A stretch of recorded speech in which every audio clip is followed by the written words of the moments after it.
Welcome to the Concert Queen Connect. I have a very special guest today who's someone that I've actually connected with on the dance floor. The Godfather of Clubbing, Yorkie Louie. Yorkie, say hi. Hi, guys.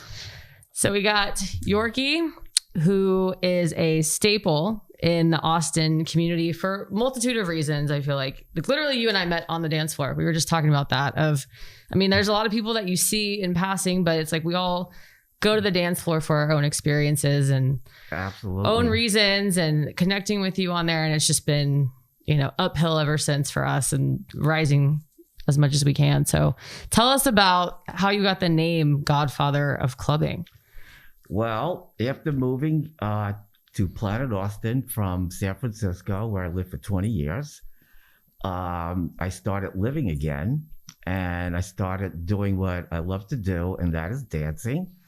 And being the old man, I was a little nervous. And so I had a plan. When I went out, I would, I rolled my bike and I would lock it up, go up there, get a beer, and go right to the dance floor and stand right in front of the DJ at this club called Ethics. Mm-hmm.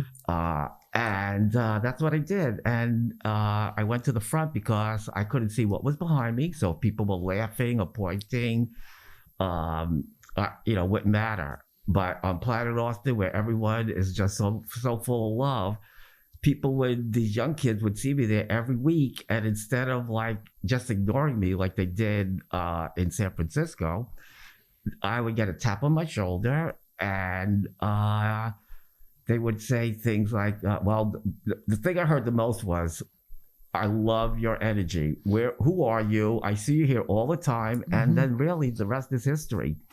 So when I started meeting a whole bunch of people, my other half, the love of my life, Clyde, who was much younger than me, 20 years younger than me, said, you should be on Instagram.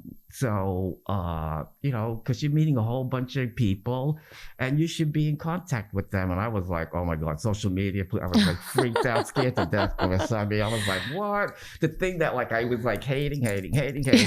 I'm going no way.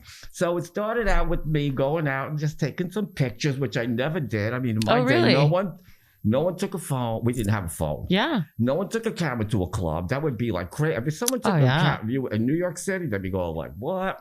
So anyway, I'm trying to join the world, and I see everyone taking these pictures and stuff. So I did, and then one day I said to Clyde, because he had an Instagram account, I said, "Can you just put up this picture and just say whatever you want?" And he would say, well, what do you want? I go, no, just say whatever you want, because you know where I went. I was at Ethics, and just say I had a good time or whatever. And he did. He would do it. And then to make a long story short, one day he just said to me, all right, you have to have your own account because I can't do this. I'm not there. And it should come from you, because it should come from, because you're the one who's there. You're the one who should tell you, the story. So I said, okay, you're right. So the first thing he said to me, you have to pick a name. I said, Yorkie Louie.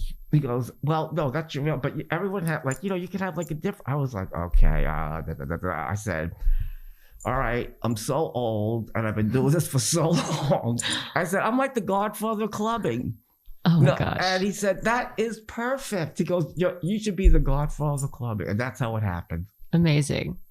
Yeah. Social media has changed, and I can't even imagine, because you have all the different eras, which we're going to talk about today, but to have that name and it rings so true. And to your point, I've actually been with Yorkie when people come up to you and they're like, I love you. And I love your energy. When you said that, that's exactly what I had flashbacks to people coming up to you and saying that, because y'all on the dance floor, first off, you can't miss him because he is right in the front.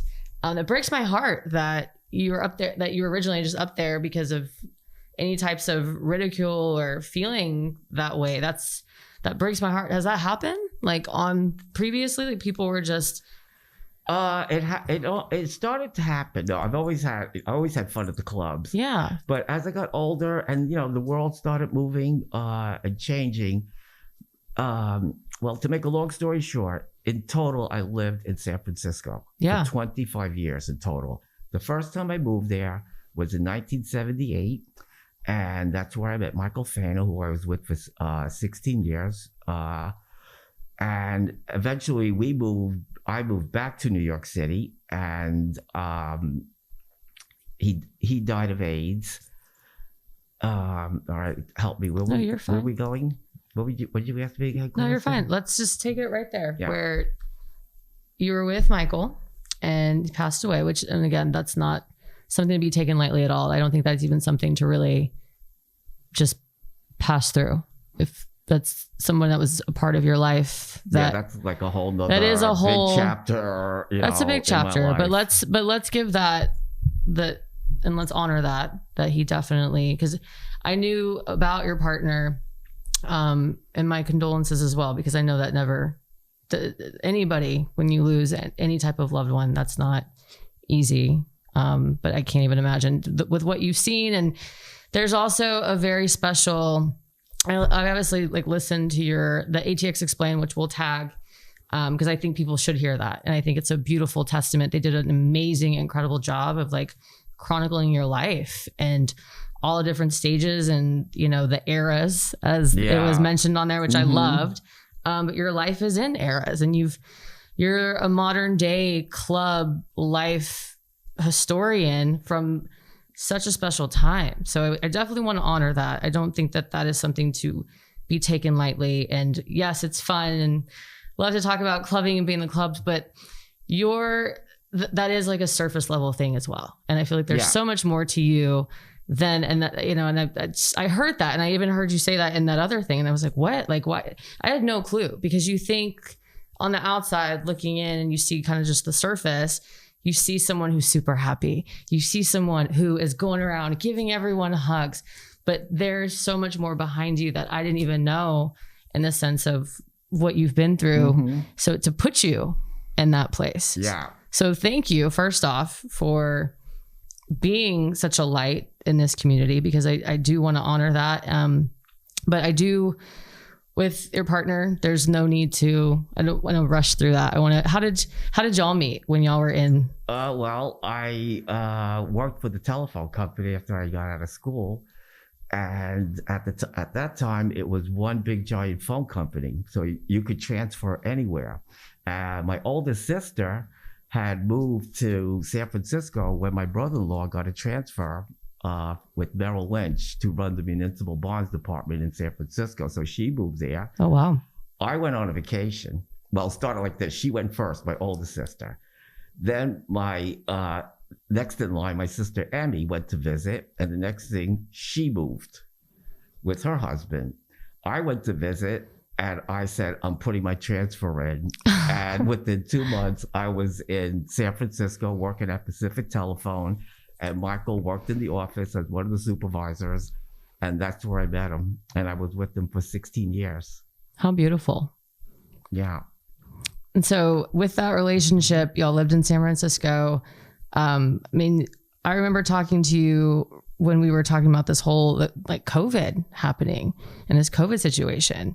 And you have a strong affinity to Dr. Fauci and all the work that he's done in that sense of, with this pandemic. And that, it was AIDS at the time was another pandemic that you lived through and saw all these things. So if you want, you don't have to as well. This is totally completely up to you. And again, we can. Oh no, I don't have any problem. Yeah. In fact, it's amazing to me that to a lot of people, young people, a lot of people in general don't even know who Dr. Fauci is. It seems like when I'm having conversations with a lot of folks, it almost seems like they think they just pulled him out of a hat with this COVID. But back in the 80s, when AIDS came, I just remember working at the telephone company where the majority of the people in my office were gay men. And I remember Larry Barbin coming in with the San Francisco Chronicle and slamming it down on his desk and saying, now this is just what we need, gay cancer, because they didn't even know the AIDS, they didn't have a name for it. And I just remember my reaction was, as a person of color, just saying, okay, you know what? This is what happens. They just have to, take a group of people and just, associate them with something bad. Like for being Asian, I would always hear like the Hong Kong flu, Mongoloids, the Mao flu. And I said, so that's what it is. So it's just like that. But little would we find out, it would be like a killer around the world of gazillions of people. And it was President Reagan was the president at the time, and it just seemed like he just didn't care because it was mostly gay people who were dying and intravenous drug users. So the world just really just turned a blind eye, and we had to go to the streets and fight for everything. And then Rock Hudson died. And Reagan, it's like he had an epiphany where he said, oh my God, I thought it was more like a flu. It was going to just disappear. I mean, I was just hearing like reminiscing of like things that I've been hearing this year. Mm-hmm. And I was like freaking out. But after that, he appointed him the AIDS czar. Dr. Fauci was the AIDS czar. He was the guiding light, not only for our country, but for the world. And every year they had the World AIDS Conference, and he was always one of the keynote speakers. Wow. So when this pandemic happened and I saw him, in the White House, just trying to give the facts, like he gave me the facts in the 80s, so that's the reason I think I'm still here, because I always listened to him.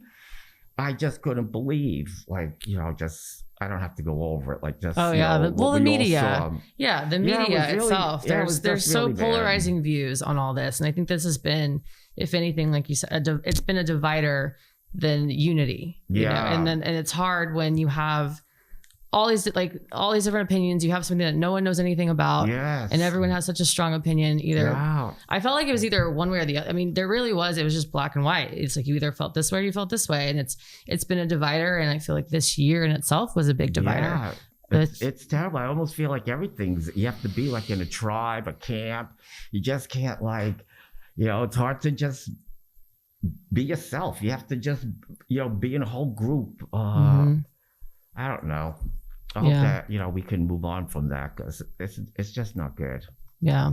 Well, and with everything with that, like you said, with that divide, and it's, if anything, I feel like it's forced you to really hold on to the relationships that matter, to the people that matter. And that was one of the things I think I learned even through, I was telling Steve this, like you're on the dance floor and you have these relationships, you have your party friends, and you have your community that you love. But then it's like when that all went down, it was like, whoa, okay, now there's this divide. And not only you have all these other factors, everybody's going through their own things, but also just, you have your friends and you have the people that you know and you trust and that you can trust to be around. And I wish, it had been safer before for all of us to get together and on the dance floor and do those things. But it's one of those where we're just doing the best that we can. I feel like that's what everybody's doing.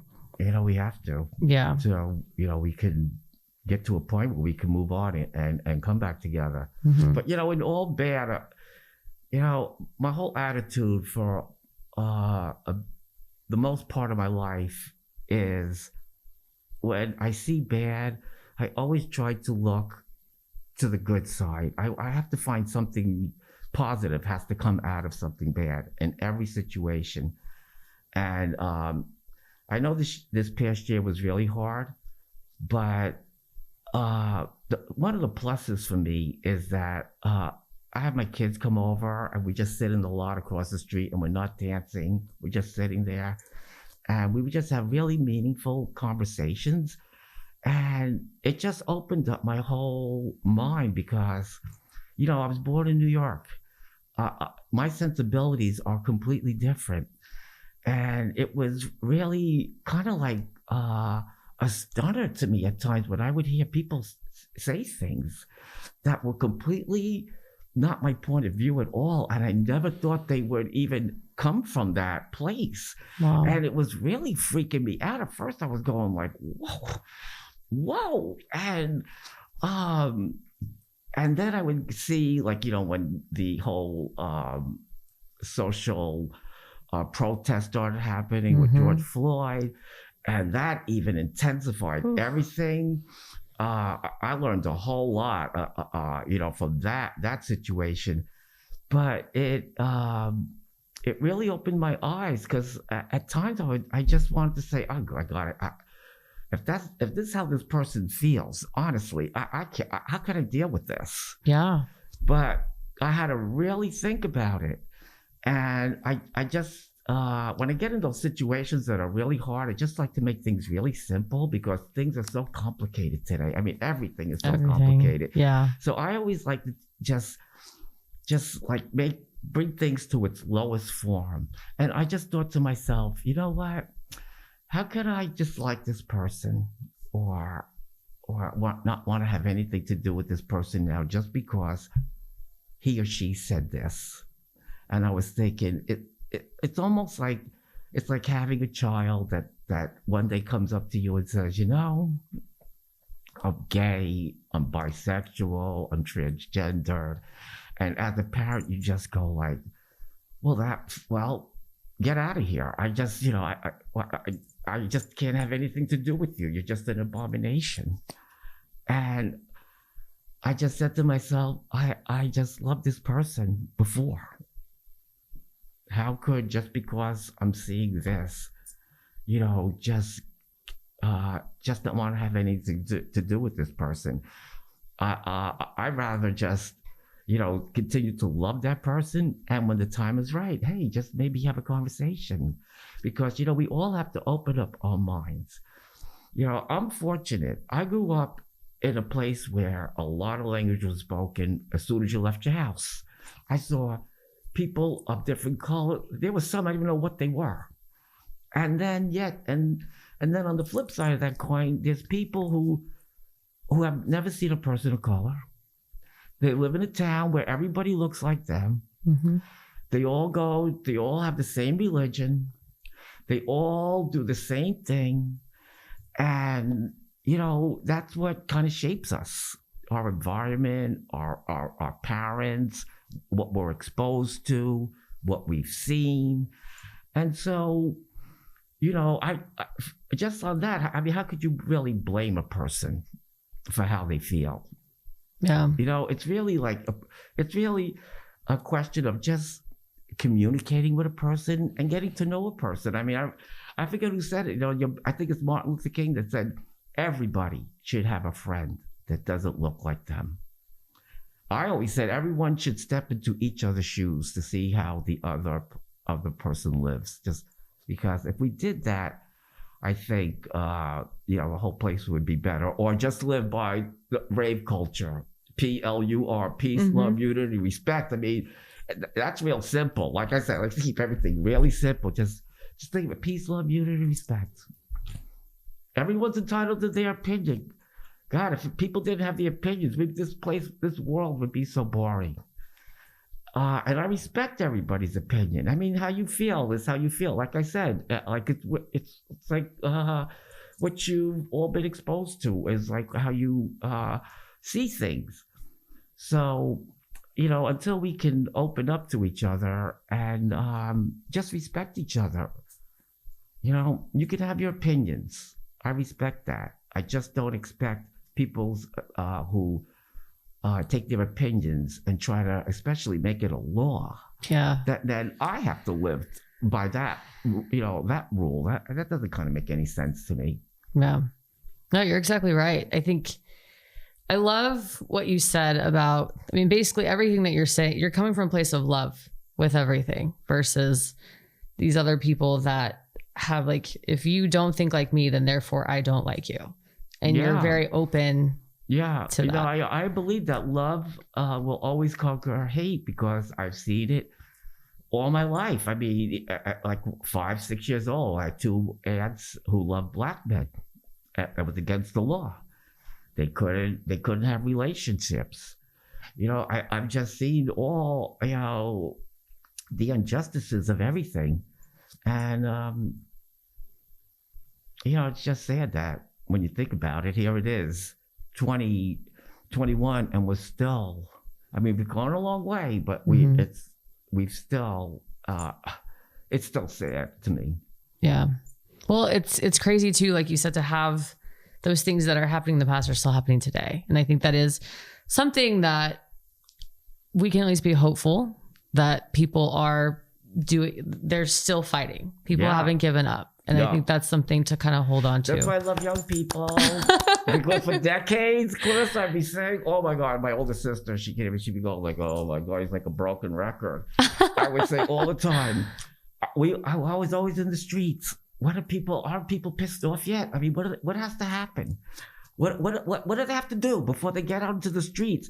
So when I saw the George Floyd thing, I was like, whoa, because maybe a month before in my story, I put I posted up something about, or what was his name? Aubrey, that poor guy, the one who was jogging and was just shot to death, cornered and shot to death. And I remember I put that up in my story and I just said how angry I was. I said, I've seen it before and it's going, and it's happening again and again and again. And really no one made a comment. And I just was thinking, is this just another thing where we're just so, what's the word I want to use? Like mass shootings. I mean, I remember like years ago when we have these mass shootings, they stop every program and to report. Now they just happen so often, it's a little blurb going down the thing. And everyone goes, oh, another mass shooting. We just get kind of like immune to it, and we can't. Yeah, we can't. But it's young people that honestly, that I totally have my trust in them because they see the world completely different. Their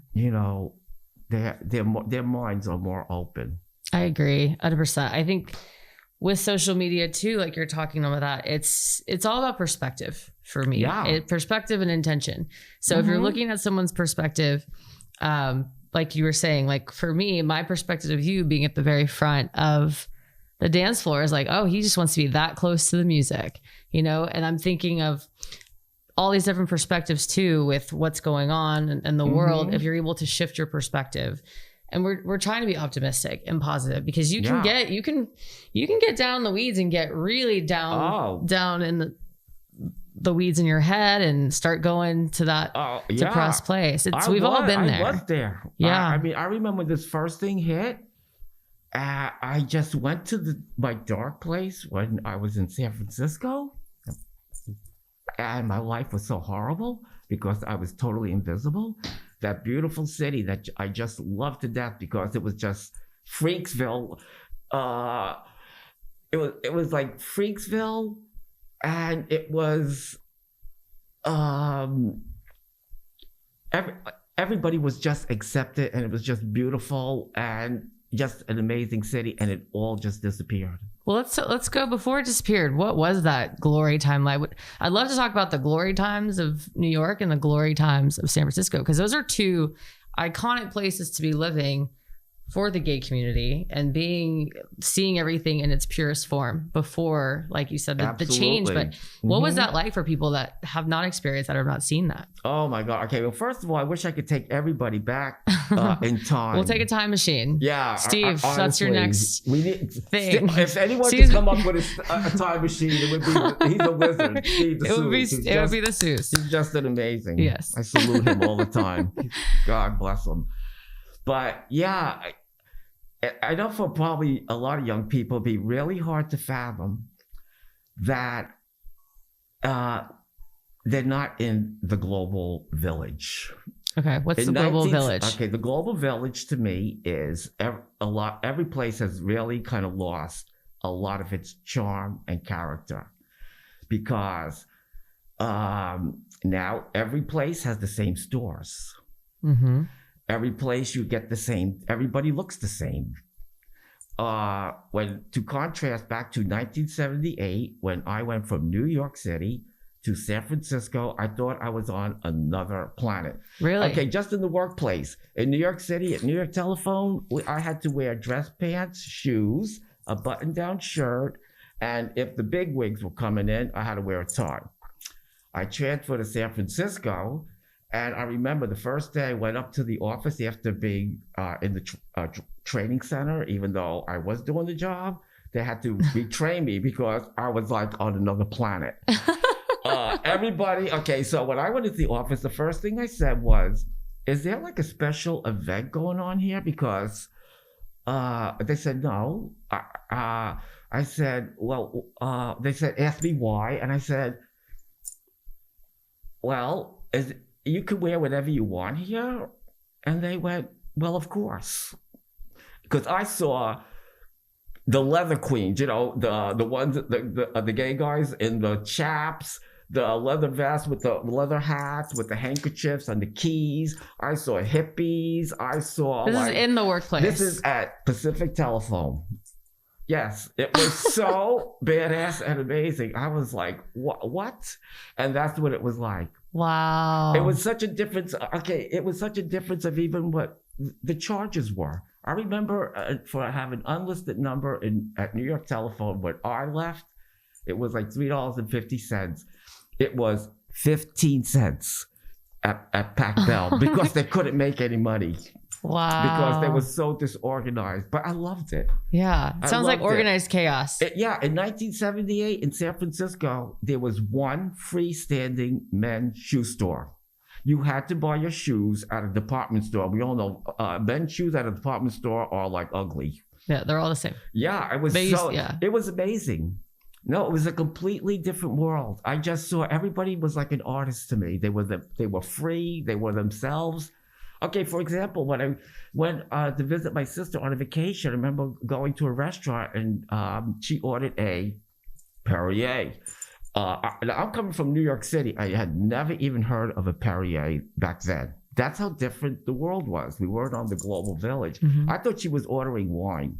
Yeah. Yeah, it was crazy. But yeah, it was nothing. Every place had its own identity. And it's kind of lost today. Yeah. And that's kind of sad to me. Because I tell you, going to San Francisco back then in 1978 was like going to another planet. I loved it. That's amazing. Jello Biafra, the lead singer of the Dead Kennedys, the punk group, ran for mayor of San Francisco and got thousands of votes. Because I was going, who's this Jello Biafra? Because I just moved there. Jello Biafra, what kind of name is that? Running for mayor? And then I realized he was the lead singer of the Dead Kennedys. That's amazing. That's what I loved about it. It was so wild. It was wild. I just loved it. People were free. They were open. In New York Telephone, you would never even say that you were gay. I mean, that was just your private business. No one even would even think about it. Oh my God! In San Francisco, when I got there, they're just screaming out everything. I mean, I was at my desk. I remember I heard, "Are you gay?"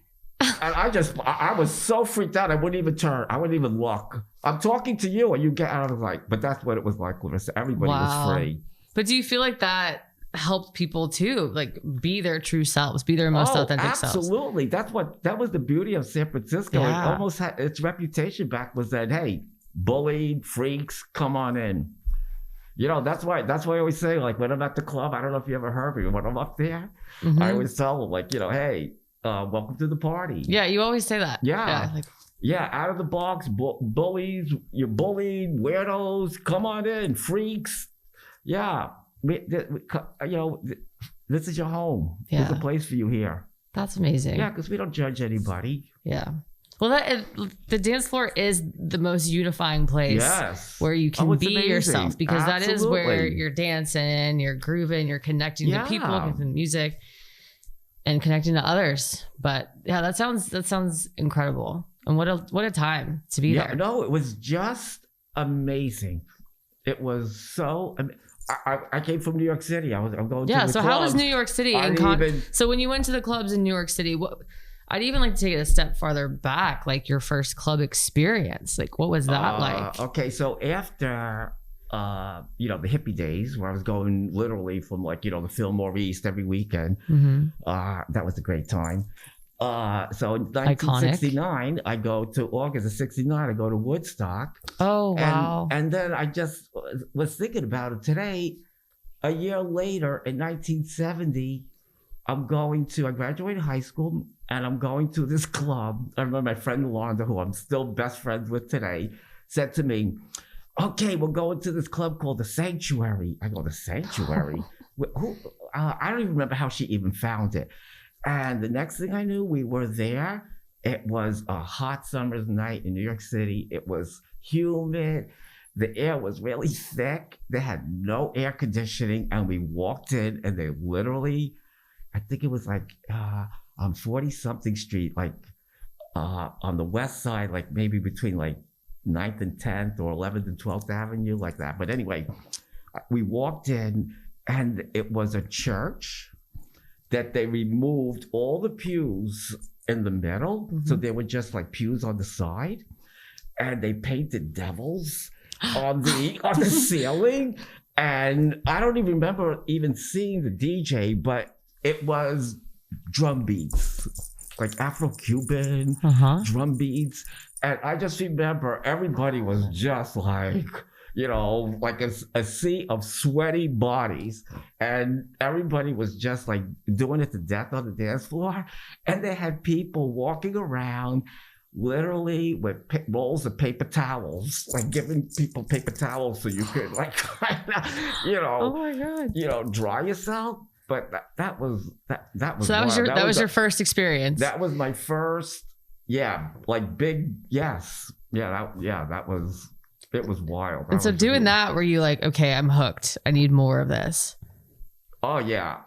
Yeah. But I always liked dancing, even like, you know, when I was like in like grade school. Yeah. I was looking at some of your home videos and there's pictures of you where you're like dancing with your family and people are dancing. Oh yeah, we're always dancing. Like a family, we're always dancing. Like with my cousins, every Saturday, the families would get together and, you know, the grown-ups would be playing like mahjong and doing their thing. And then we would be outside running around playing. But then when we come in, we would always put the records on and we'd be dancing to like the Supremes, the Four Tops, you know, all the little dance tunes that they had going on. Then I remember doing the limbo. We get out the stick and all the kids yes. be going under the limbo stick. Yes.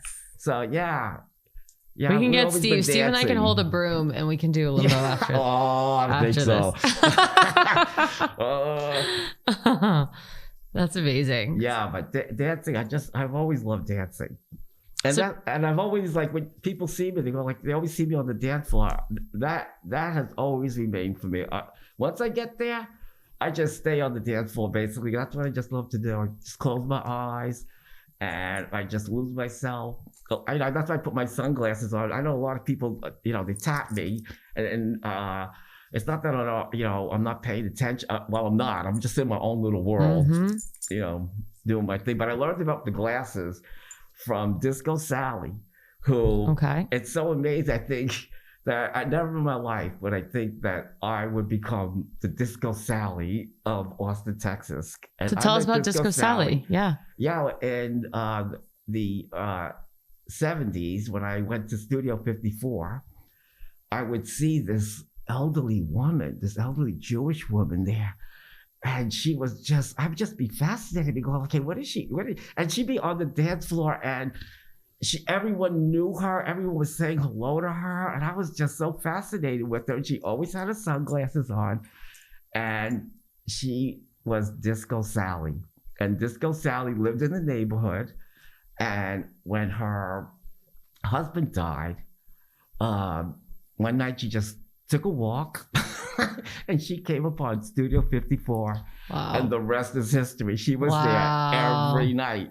Wow. And so I just loved her. You know, she was like my idol. And I always used to say to her, oh my God, how old? She was like in her 70s. I was like, oh my God. I said, I have to be you when I grow up.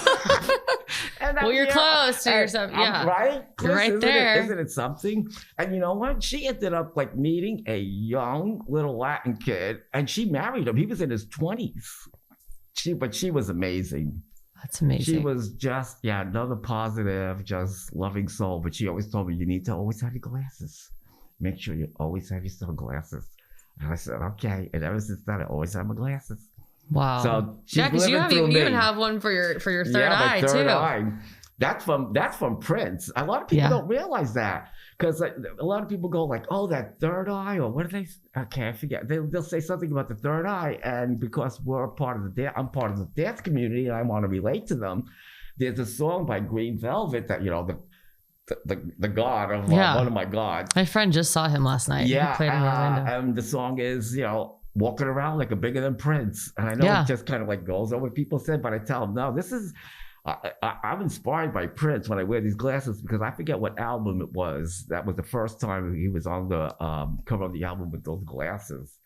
So when I saw a pair, I just went like, whoa, I have to have them. And it just became like my little signature thing. It's great. That's the first thing everyone's like always commenting on those glasses. But Prince, all these people that you're talking about, Prince, Disco Sally, all the people that you have, I hope like you're with them to everyone else, to like your followers, your friends, the people that love you and see you. Like I look at you on that same, you're someone who's iconic in that sense too. Like you're that are unifying. Prince unifying was someone that also wanted, it was very, I feel like, gender fluid in how he dressed and was pushing those boundaries and was able to do those things because he was Prince. Yeah, he was amazing. Always wanted to represent the underrepresented.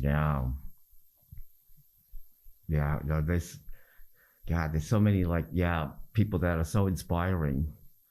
Like my one idol when I was a kid in high school, Jimi Hendrix. I love Jimi Hendrix. I was in my art class, and there was an older, he's 2 years older than me, sitting at my table, and I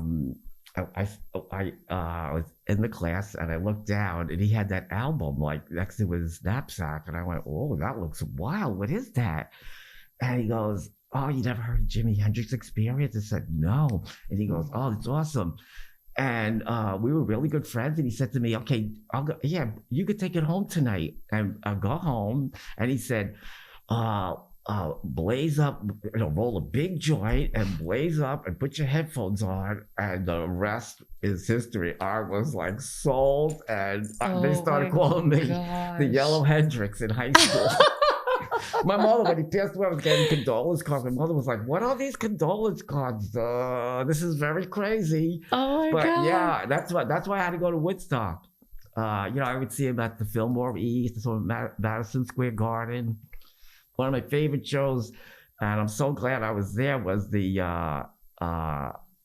New Year's Eve show with the band The Gypsies, and I still managed to have the program. I don't know how I didn't lose it, because I lose everything. You're gonna have to take a picture of that. But I managed to save like a kind of handful of programs from the Fillmore East.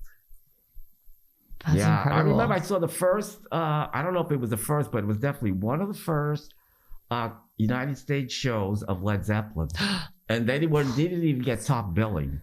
Wow. But I love the Yardbirds and those English groups that I knew some of the players were from them, and so we went and they played that whole first album, and it was mind blowing. I remember Jimmy Page took that violin bow and ran it across the guitar strings, and I just remember the whole place like lit up.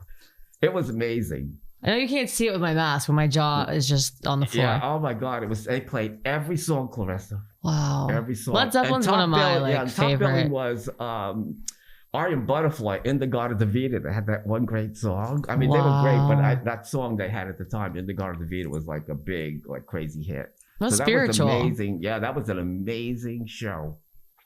Wow. I loved it.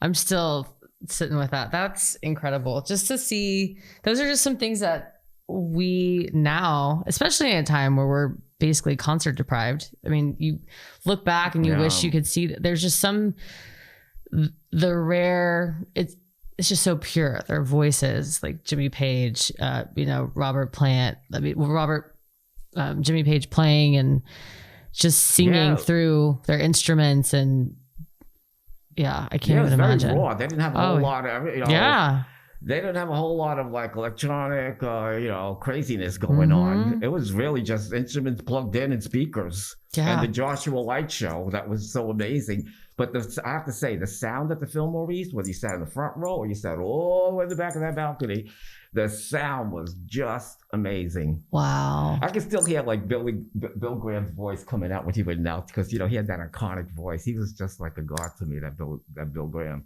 Oh my goodness! So this was in New York that you were seeing the East Village. They that's where the Fillmore East was. Wow! And they turned it into a gay disco in the let's see what. That's convenient. In the 80s, it became the Sanctuary. And were you like, I know this place? Yeah. Oh my God. And that was wild. It was almost like sacrilegious at first when I found out. I went, excuse me, like every great was on this stage during the hippie days, and now it's like a gay disco. And it was like Studio 54 was a theater, and so the upstairs balcony was literally a sex club. So you could go dancing and then go upstairs, and it was all going on like a big giant orgy. Yeah, there were clubs in New York, and you could be clubbing and sexing at the same time. And just not people just know that that's happening. Like, yeah, it's upstairs. Oh yeah, no, there's no secret. Like at Studio 54, I mean, you go upstairs. I remember at one time they even had Coke mirrors on the theater seats upstairs. It was wild. I love that. Yeah, tell me more about Studio 54. Is just that I know they have an exhibit right now, actually, too, in New York, which.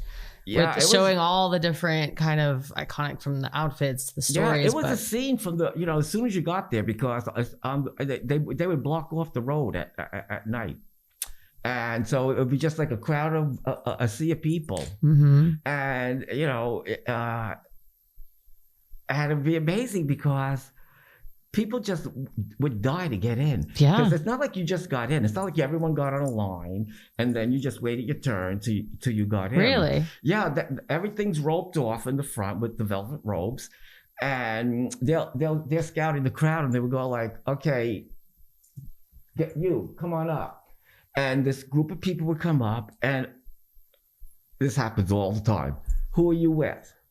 And the person would say, okay, it's me and, these three behind me, and they'll go, you can come in. That's it. And people would leave their friends at the door. Oh my goodness. At the door. And just, it was kind of known amongst your friends. Yeah, it was like that. And you know what?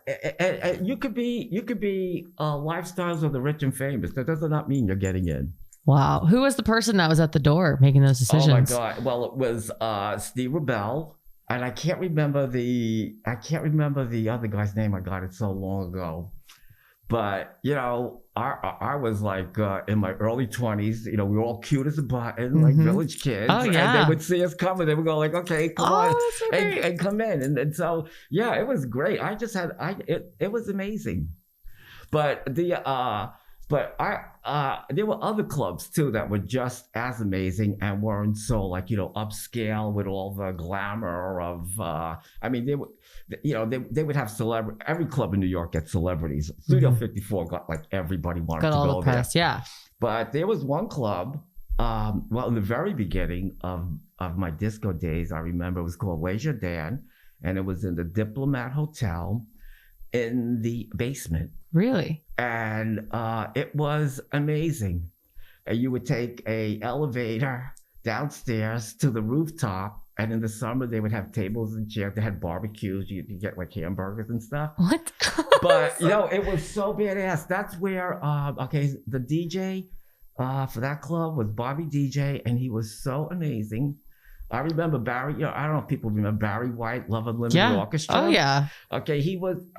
Can't get enough of your love, baby. Oh my God, he was so amazing. I remember Barry White came to the club because he presented Bobby DJ with a platinum record, because Bobby DJ was the one made him big in New York or whatever. Wow. I don't know what the story was, but yeah, I remember one night we were all gagging because Cher, Diana Ross, it was the two of them. Cher and Diana Ross came to the club. Diana Ross was always like, a diva. She's the definition. You go and look up in the dictionary diva, and there's a picture of Diana Ross. That's why I love the Supremes when I was in 6th grade. Come see about me. Wow. Yes. And what were Cher and Diana Ross? They were like friends, I guess, and hanging out. And they just come into the club, and that was a fun place. And then there was another one down by NYU on Broadway that was called Infinity, and that was wild. Oh my God, it was like being inside of a spaceship. And I remember at that time the popular dance was the line dance, and there would be like literally like 2 or 3 groups of, say, like, I don't know, 200 or 300 people in each group doing the same dance on that dance floor. Wow. And they had these disco balls, but they were like the biggest disco balls I've ever seen. And then they had neon lights going around them, so they looked like planets, and they would go down the length of the dance floor, and it was long and it was kind of narrow. And then the sides were like mirrored with neon lights. And when they all went, they would just go in time to the music. And it was wild. I love that club. Wow. Yeah, that was on Broadway, that one. Just these amazing, like I said, you really are like a modern day. I could hear these stories all day long. Like, that's awesome. The clubbing days were fun. New York is fun.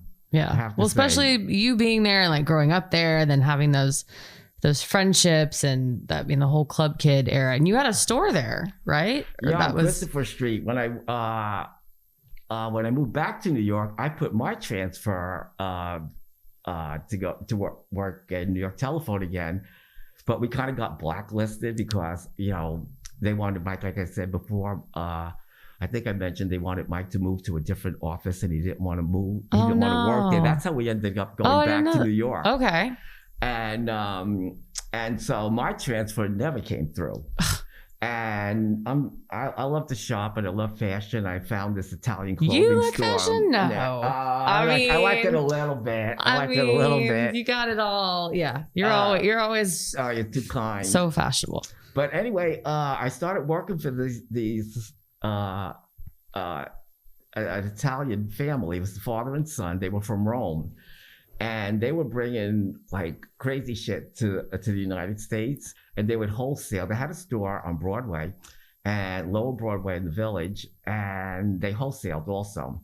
And they brought in lines like Fiorucci, Diesel, but Diesel at the time when it was like brand new, Ball, no one knew any of these lines. Yeah. And I started working for them, and Tony's girlfriend opened up a store on Christopher Street, the gay street in the West Village. And I don't know what she was thinking, but she was selling Brazilian pottery. So I don't know what queen is walking down Christopher Street and goes, "Oh, I think I need a Brazilian plate." Yeah, not Colombian. I need Brazilian. So I stopped working for him, and it just kind of like fell into my lap. Really? Yeah, he asked me to like help her. I said, "Listen, I cannot sell Brazilian pottery."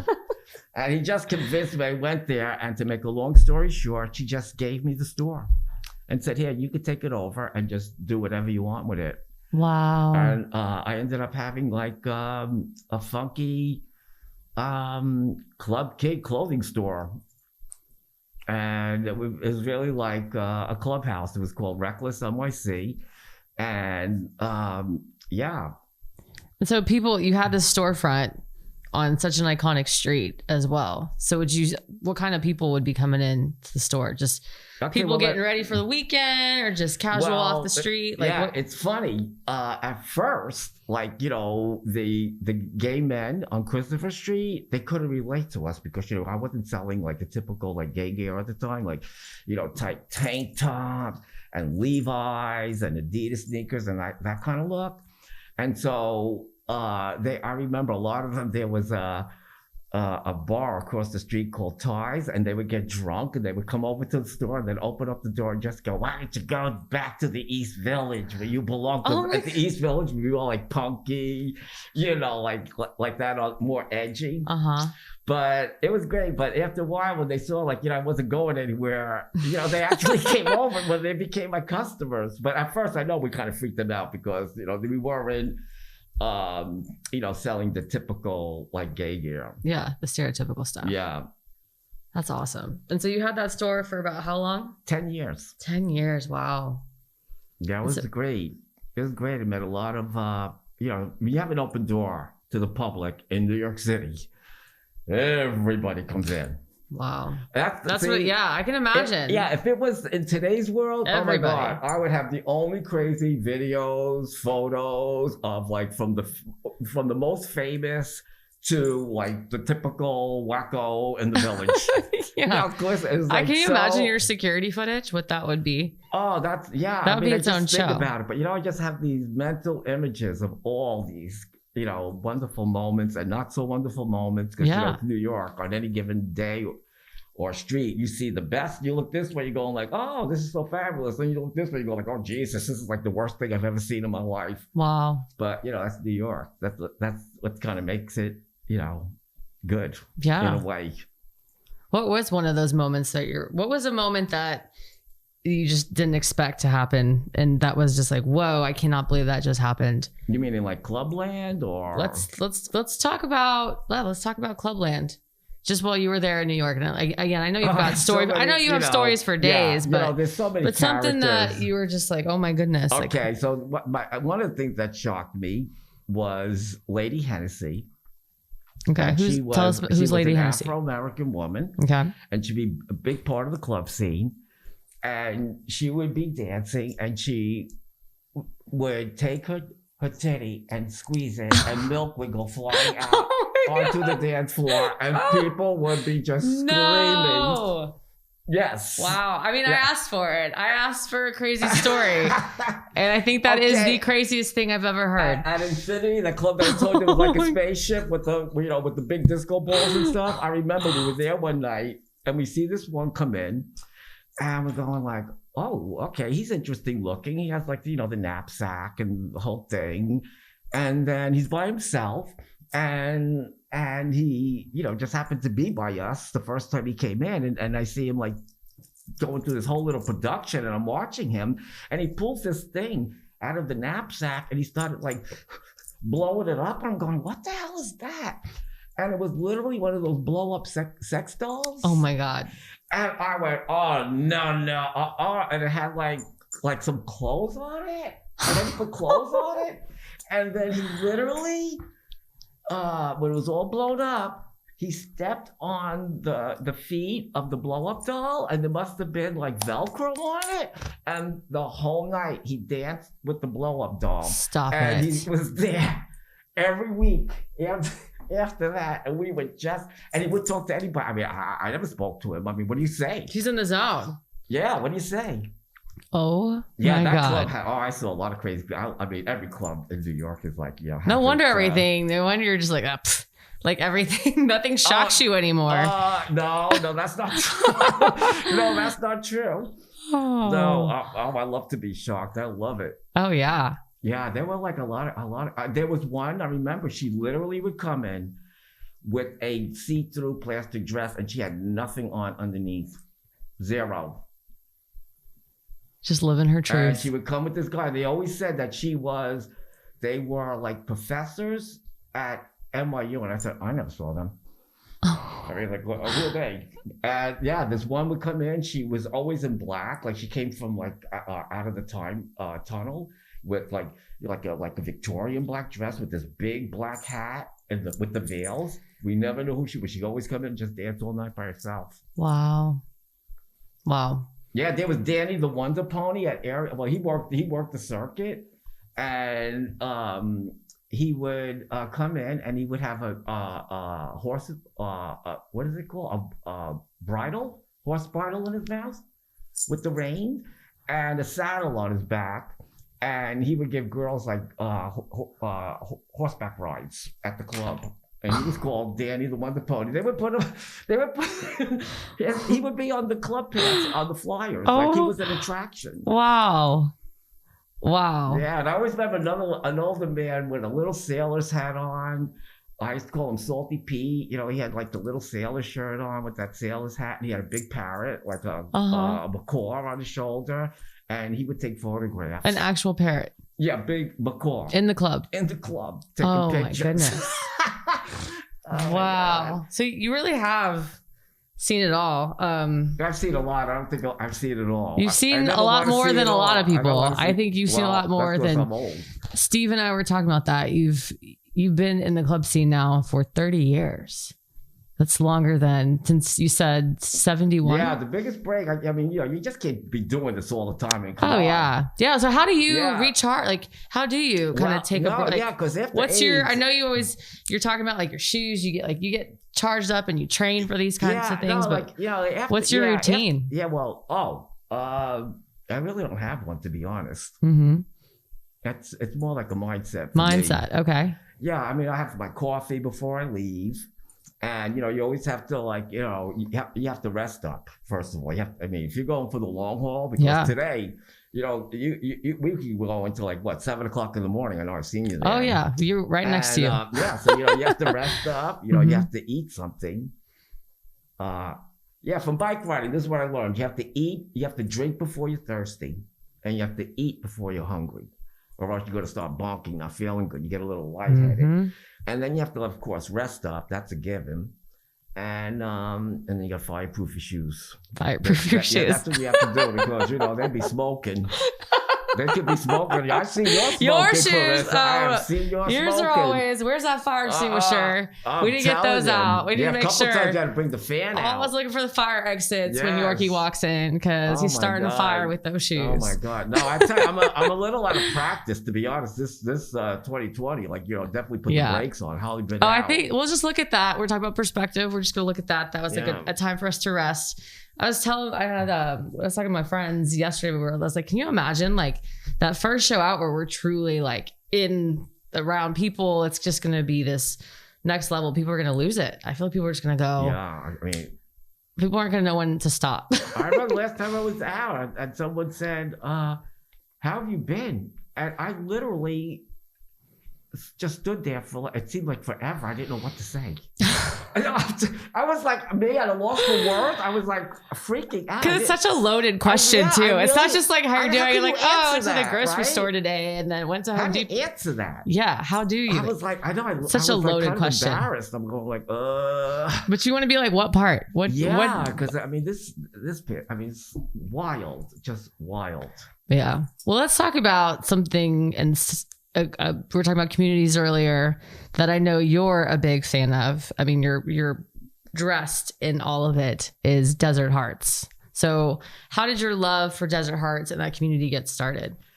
Okay. Once again, I love that ethics that Vincent Salvaggio, he had that. He's a trip. That club. Shout out Vincent. We love you. I love it. I called it my love nest. I wasn't on social media. Right. I had no idea who was playing. It was my go-to spot unless I knew I had a favorite DJ that was going to play at Kingdom, the Real Music people. Right. Love them too. Yeah. Shout out Real Music. We love them. So we kind of went from Kingdom to Ethics, but my go-to place, like I said, I didn't know who was there. You just knew you were going to go there. I just went. And it was kind of a weird club because I would get there like clockwork, like by 11:15, I'm there. And it could be kind of just grooving along. And like I said, I'm in the front, so I don't know what's happening in the back, but it'd always be kind of quiet, kind of just but then all of a sudden, around, it could be 12:30, 1:45, the place fills up. Well, one day I went there at my regular time and it was already filled up. And not only was it already filled up, but I saw the most festive looking people, that were not the norm for ethics. And like I said, at that time, I didn't know any DJs. I would just go, but I never saw these DJs before. There was an older man. And then this younger guy with this top hat that was so badass with this big feather coming out. And all I know is, I just went to my place and I was just closed my eyes and I'm just going whoa, this is wild.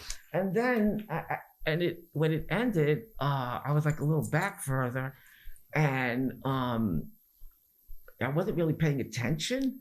I was just thinking like, wow, what just happened? This was just amazing. And then these kids were telling me, hey, Mikey Lyon's calling you. I go, who's calling me? And they go, who's Mikey Lyon? And they were going, no, the DJ. And I looked, and I saw the one with the top hat, going like this. And I went, and he went, yeah. And I went over there, and he kind of like put my head down, and he put that desert heart necklace, this on a necklace. Oh. And then the kids were like blowing up. They were like, who are you? He gave you a necklace. And I was like, okay. Who are these people? I mean, I had to write it down on my phone because taking notes because I wouldn't remember. And then I looked them up. But that night, the next morning, when Clyde asked me like, how was it? I told him the whole story. But I also told him that when I was there, I saw this young woman. I said she was so drop dead gorgeous. I said she had to have been a model. She was just so stunning. She had a red top hat on. I said, first of all, she was tall to begin with. But this red top hat with this kind of like very, very simple red, it was almost like a slip gown. And, she was just amazing. I just couldn't I would just always see her, especially because she's tall with that hat. And she was just gorgeous. And she was like, people would say to me, good energy. I mean, I'm just seeing she's just doing a thing and having the best time. And so when I realized who these people were, because I looked them up, Desert Hearts, then I started like getting more, I was on social media and they were there during South by Southwest. And that was my favorite time. That's a whole other story. Which South by was that? It was our first one in we got here 2015, so we went 2016. And that was so amazing. That's a whole other story, but really quickly, and then you have to put me back on track again. You're good. But, without having a ticket or anything, Clyde won the prize for the evening, I sat next to George Clinton P-Funk on the John Lennon Freedom Bus, and I was like freaking out. And I remember saying to him, did I die and just go to heaven? Because when I woke up this morning, I put on Pimp a Butterfly, Taylor Moore. Oh my God. He's like, I said, and now my ass is sitting next to you, P-Funk. I mean, I'm dying. Oh my God. I'm just dying. I said, the last time I saw you was at the Fillmore East. Then he just about died. Wow. And yeah, Clyde. I have goosebumps. Wow. Okay, another idol of mine, Peaches. Peaches comes to Austin, Texas, and the next thing she's body surfing, and she comes right to me in our little group, and I am holding on to her thigh, and she's there like seeing the thing, and I just my God. All I kept screaming out was vaginoplasty. I was like so beside myself because I was like, what? Okay, and we got to see Coco Rosie. Yeah. Oh my goodness. Oh my God. Okay, who else? This was all at South by? Our first. Your very first South. Okay, so for people that aren't familiar, South by Southwest is this week-long, or it's 12 to 14 days. It's changed, but you have film, you've got music, and you have like interactive. So there's these different things, but there's just parties every night and all these big. It was the event of Austin to bring in people from all around the world. And it happens everywhere. I mean, my God, in places you wouldn't even think of. The most random encounters and things that you would never normally. Yeah. Obviously, case in point with these stories. That's how we first found Ethics, because we walked by, we heard music coming from the roof. Wow. And we were like, what's that? They're banging out the house music. And I said, okay, we have to look into that place. Wow.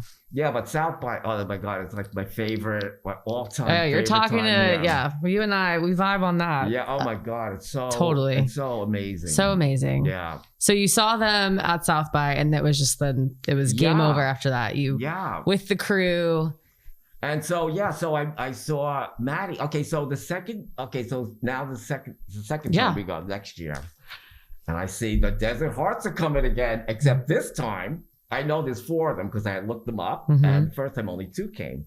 So Marbs and Porky were not here the first time. Mm-hmm. The second year, they all came. So, you know me, I'm there right when it starts. I'm so happy to see them. And I'm dancing on the floor, and all of a sudden I feel a tap on my shoulder, and I turn around, and it is that young woman who the year before was in that red outfit. And I looked at her, I was in shock. And this what her name was, Maddie Rish. And this is what she said to Maddie. me. Yes. Isn't she just the best? Yes. We love you, Maddie. I owe it all to her. And she tapped my shoulder and she said, I don't know who you are, but I saw you here last year and I never forgot you. And I told all my friends about you, and I want to introduce you to my friends. And I said to her, oh my God, I remember you from last year. I never forgot about you. You were one of the first people I mentioned when I told my other half like how the night was. And here you are. Oh. And that's why I love Planet Austin, because that reminds me of how San Francisco was in 1978 when I first moved there. Everybody's connected. I mean, when you meet people here, it happens all the time. When you meet people here and you're just having a conversation, all of a sudden you're going like, oh, I know that. I mean, it's so crazy. How many times that happened to you? Oh, it happened to me. It's so funny you're saying that. That happened to me at Cross this year. I walked into a room. We were getting ready for an after party with Purple Disco Machine on some cruise ship. But I walk into this room and I see 4 friends from 4 different friend groups that all know each other, had no idea. I was like, what? Like, right? What? You're all here they're like, yeah. They're like, we're all. I was like, why did I know y'all are all friends? So we could have all been hanging out. Crazy. Yeah. So exactly. Austin is that little big city that has. Oh my God, it's so crazy. Okay, my favorite story about Planet Austin. Oh my God. Let's hear it. Okay, it's like a miracle. It's almost like unbelievable. Okay, so the love of my life, at one time, Michael Fain, who was with for 16 years and died of AIDS. When I first met him, I immediately met an ex of his, and his name was Rodrigo, and he was from Puerto Vallarta, Mexico. Sounds spicy. Yeah, okay. Yeah, he was just fabulous, and I met him right away, and he always said to me, I had been to Vallarta once before, from New York, and I didn't know anybody there. It was just one of those, beachy vacations, party, and then went home. Rodrigo said, okay, you have to come back to Vallarta. And we did, because Mike would go there every year. Mm-hmm. So every February I went for like, oh my God, over a decade, like, I don't know how many, 16, I don't know how many years. But through Rodrigo, I met like his whole family, the cousins. In fact, he was a hair cutter, and they had a store called Vallarta 13, and he was in the store. He was in the store with his cousin Rosa and Patty, and they made clothes. It was a clothing store on one side and a hair salon on the other. And Chewy was the clothes designer. So there were 4 of them involved in this store. Mm-hmm. And this is the time when Vallarta literally, where it was not what it looks like today. It was literally where the jungle met the ocean. If you wanted something dry cleaned in Puerto Vallarta then, it would take a week, because they would have to fly it to Guadalajara. Oh my goodness. And then, it was literally one road to go in and one to go out. That big road that goes around the back, the mountain, that wasn't even there. I remember when they put the first stop sign, we were all laughing, like, where are we going to go? We were saying, like, what, the burros down there? We're going to stop here. I mean, there was one grocery store. I mean, it was unbelievable. Wow. But to make a long story short, as time moved on, and, our lives kind of got like our own paths. Rosa got married, AIDS happened, Rodrigo died, Chewy died, all my friends in Mexico died, all my friends died everywhere. We lost contact. Oh. And for the longest time, I was trying to find them. And, you know, now we have cell phones, so nobody has the landline anymore. I'm going online, and one day I freak out because I come across an obituary where Roger, her husband, had passed away. And I was just freaking out. And so I would always, like, you know, be searching for them. And then we move here. And it's New Year's Eve. I want to say like 3 years ago. And we're at the after hours party. On New Year's Eve. This was like maybe 2 years ago or 3. Maybe 3. Could be no. I'm sorry. It was 2 years ago at least. Mm-hmm. At the after hours club. And Clyde said to me, I'm going to go upstairs and just hang out a little bit because we were dancing because I want to chill a bit. And I said, okay, I'll see you up there in a little bit. And so I go up there, and he's sitting there talking to a group of kids. And, you know, I'm just starting. I joined the conversation, and I'm talking to this one kid. And I just asked him, I said, I knew he was Latino. And he said he was from Mexico. And I said, I said, were you born in Mexico or you just lived there? Because his English was really good, really perfect. And he said, no, I was born there. And I said, where? And he said, I was born in Puerto Vallarta. And I said, really? I said, okay, I know this is a long shot. I said, and I just said, hey, look, I had an old friend. I can't find them. I said, their families have been there forever. They're like one of the founding families of Vallarta. And I said, her name is, in particular, I'm looking for Rosa Torres. And she was married to Roger Dreyer, who was a Swiss chef. And he had a restaurant called Chef Rogers. And they have a son called Roger. And this angel looked at me and said, Rosa is my aunt, and Roger is my cousin. And Clarissa, I went, no. And I grabbed onto him, I remember, and I just burst into tears. And I said, I've been trying to find Rosa for like over 15 years. Wow. It was meant to be. I said, who is your mother? And he said, Luz. I said, oh my God. I said, all right, please tell your mother that you ran into Yorkie of Michael and Yorkie. Wow. And I can only tell you, when I woke up on New Year's Day, there was a text message from Luz saying, I'm in tears. I cannot believe this has happened. And that day, I was on the phone to my friend Rosa in Puerto Vallarta. And as soon as this pandemic is over, I'm bringing her up here. And the best thing is, Travis lives in Austin, and Luz lives in Round Rock. Oh my gosh. So we are like, yeah, I'm connected with Lauda, everybody, the whole family. We're all back. That's amazing. It all comes full circle. Yeah, it's like so amazing. Where else could that happen? Exactly. How crazy is that? That's amazing. And he's he's such a big part of this dance community. I mean, he works real close with the real music people. Wow. And you know, Kelly, and the Go-Go Gadgets and all of that. And it's just, and Andrew, it's like, it's mind blowing. Everything always, that's why music will always find you. It always connects you. I mean, it's so amazingly beautiful. It's beautiful. Well, wow, you've taken us on a journey today through all these different things. Can you tell us what you're looking forward to the most that's coming up this year? Okay. Well, we have Seismic coming. Hopefully that's going to happen. And I'm hoping that the Desert Hearts Festival is going to take place because we still have our tickets from last year. Yeah, that'll be fun. There's so many things I have now, like on my list, and Desert Hearts is definitely one of them. Oh my God, you will love it, Clarissa. We were watching this. We were watching their sets last. I've watched a bunch of them, but we were watching.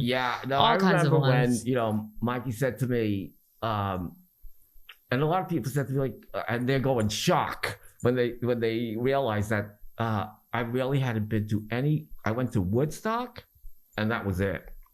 I never went to another festival. Really? And I remember Mikey Line asked me, and I said, Well, you know what? To be honest, like I would go online and I'd look, and it just seemed like everything was so complicated. And like to an old person, I'm going 5 stages, and how do you get a ticket? Like there's all these different tiers of tickets. I just seem like everything is so early bird pass. This, you know, I'm just going, I mean, I went to Woodstock. Okay, no, I was young and dumb. I was 15, and all I had was the clothes on my back and a knapsack. But, you know, now it's like so complicated. And the one thing I love about Desert Hearts is we have one stage, one love. It's like so old school. Makes it easy. We're on an Indian reservation, Los Coyotes, and we're off the grid. Your phones will not work. And we're just all together all the time. And once the music starts, it doesn't stop until it ends. It goes 24 hours a day. Wow. And it's just one of the most beautiful, beautiful experiences. I just loved it. How I survived and came off that mountain after 3 days, and it's literally in the 30s at night. It is so cold, and it's so dusty. We were all blowing it over, just black comes out. But you know what? It's so worth it. Well, now that you've done it, yeah. So you're definitely going back. Yeah. This time, but we're going. I said I'm not sleeping in a tent this time. Yeah. I'm gonna have to be in like now that some you sort learned of the ropes. Something. Yeah. Okay, so we'll have to do another one of these, and you're gonna have to give us all tell everybody how to get ready for a Desert Hearts Festival. Oh my gosh. Yeah, it's the best. It's the best experience ever. I'm telling you, it's just fabulous. Well, thank you so much for being here, Yorkie. How can people find you? Well, you know, I'm only on Instagram, so it's a good place to be. That's where, And listen, that's where we met. That's where we connected. Yeah. I'm just simply Godfather of Clubbing. Godfather of Clubbing. So make sure you go and follow Yorkie on there and see all his adventures, all his pep talks before you go out for the weekend. He's letting you know what's going on that he's going to. So, and I'm typically there right next to him. So pre-COVID, we were always there everywhere. All the time. Steve, this trio was always out and about. But thank you again. I can't thank you enough for being here, and can't wait to dance on the dance floor with you again. Likewise. Awesome. Love you. Thank you. Thanks, guys.